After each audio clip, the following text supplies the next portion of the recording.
ke depan itu di Purwakarta ada koalisi sangat istimewa.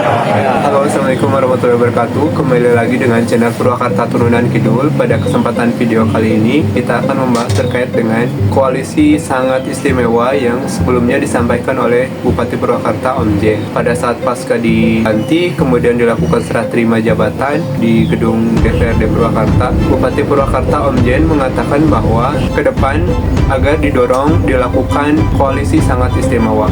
Koalisi sangat istimewa ini juga mungkin mengacu kepada Koalisi Indonesia Maju Permanen yang sebelumnya disampaikan oleh Presiden Republik Indonesia Pak Prabowo Subianto pada saat HUT Gerindra ke-17. Jadi pada saat HUT Gerindra ke-17, Presiden Prabowo Subianto mengatakan bahwa ke depan kita dorong untuk terbentuknya Koalisi Indonesia Maju Permanen. Tentu ini mendorong pada percepatan konsolidasi politik secara nasional dan ini bisa mendorong pada pertumbuhan ekonomi masyarakat yang lebih baik. Tidak hanya itu, di Purwakarta juga di tingkat daerah, yaitu di Kabupaten Purwakarta, Bupati Purwakarta Om Jen juga mendorong agar ke depan kita masyarakat Purwakarta, utamanya partai politik, bisa menciptakan yang namanya koalisi sangat istimewa. Jika sebelumnya di Purwakarta ada koalisi sangat istimewa.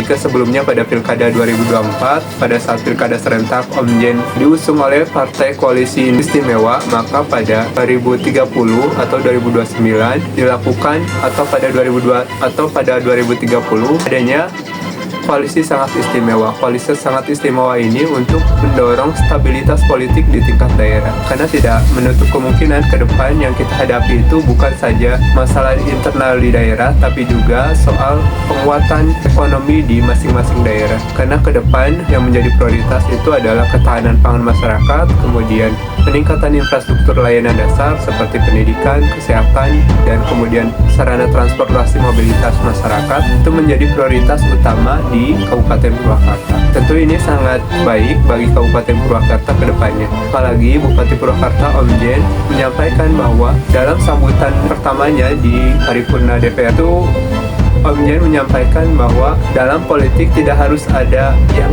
merasa baper, karena dalam politik perubahan itu sangat cepat dan pilihan politik itu sangat mungkin.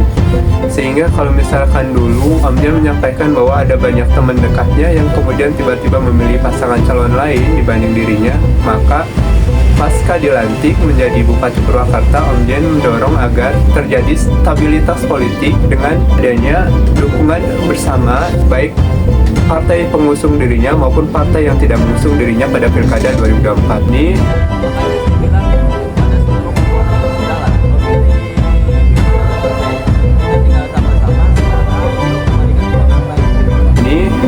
Menandakan bahwa politik ke depan tidak lagi menjadi politik ego sektoral yang terus-menerus dilakukan selama masa jabatan bupati, tapi menjadi ego pada saat spirit pilkada saja. Dalam artian kompetisi pada pilkada itu dibatasi pada konteks tahapan pilkada, kemudian pasca dilantik bupati yang baru, maka bupati menjadi bupati seluruh masyarakat Purwakarta, tidak terkecuali partai politik yang ada di DPR yang ada di Kabupaten Purwakarta. Dengan tujuan adanya konsolidasi bersama ini, baik partai pendukung maupun partai non pendukung itu sama-sama menjadi bagian dari pembangunan daerah. Tidak terlepas dari itu bahwa DPRD Purwakarta menjadi bagian penting dalam penguatan legislasi dan penganggaran, termasuk pengawasan untuk pembangunan di daerah. Sehingga konsolidasi itu diperlukan pada saat Bupati Purwakarta Om Jen resmi dilantik. Tujuannya tentu sangat penting sekali untuk pembangunan daerah ke depan. Bagaimana ke depan Kabupaten Purwakarta dapat meningkatkan pendapatan asli daerah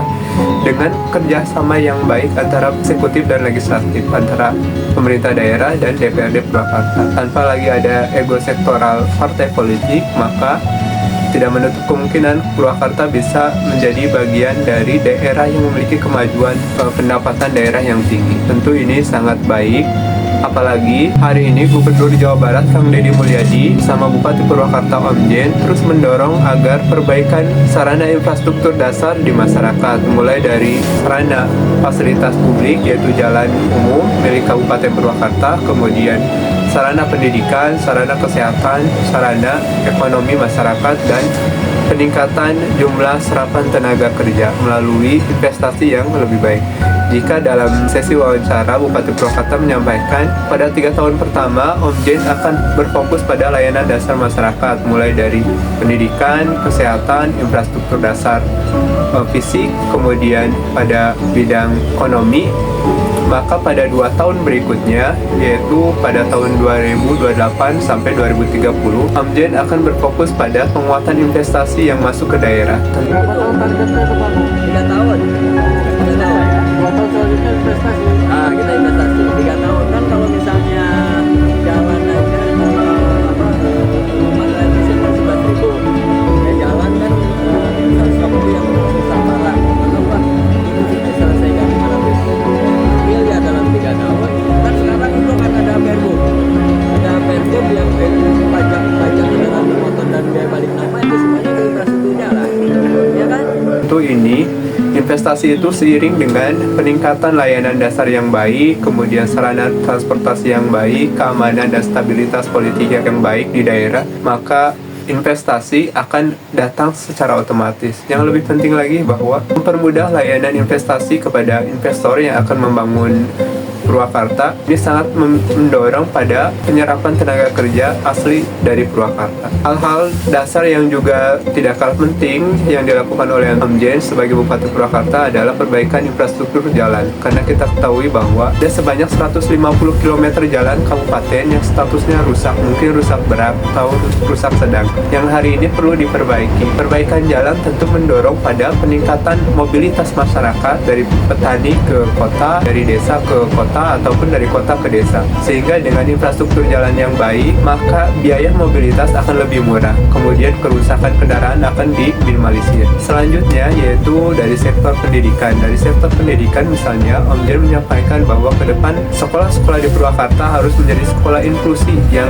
bisa menampung masyarakat kurang mampu, masyarakat disabilitas. Sehingga tidak ada lagi diskriminasi atau inklusivitas pendidikan yang itu berimbas pada mempersulit masyarakat kecil untuk mengakses pendidikan yang lebih baik. Tidak saja itu, ke depan mungkin Gubernur Jawa Barat juga akan mendorong pada pembangunan ruang kelas baru dan penggabungan dari sekolah dasar ke sekolah menengah pertama. Tujuannya agar seluruh masyarakat di Kabupaten Purwakarta bisa menikmati pendidikan tanpa harus terkendala biaya dan terkendala jarak yang jauh dari rumah mereka. Misalnya saja orang di Sukasari bisa mengikuti jenjang pendidikan SMP di sekolah dasar atau SMP satu atap yang menyatukan antara sekolah dasar dan sekolah menengah pertama.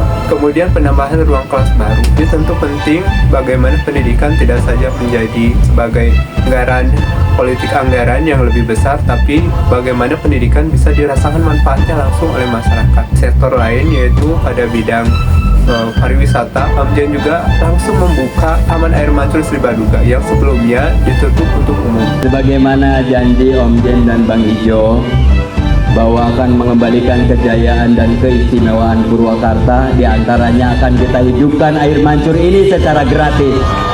Sehingga Omjen pasti akan melakukan pencabutan perda tentang tarif masuk ke Taman Air Mancur Sri Baduga. Jadi Insya Allah kita akan aktifkan setiap malam dan nanti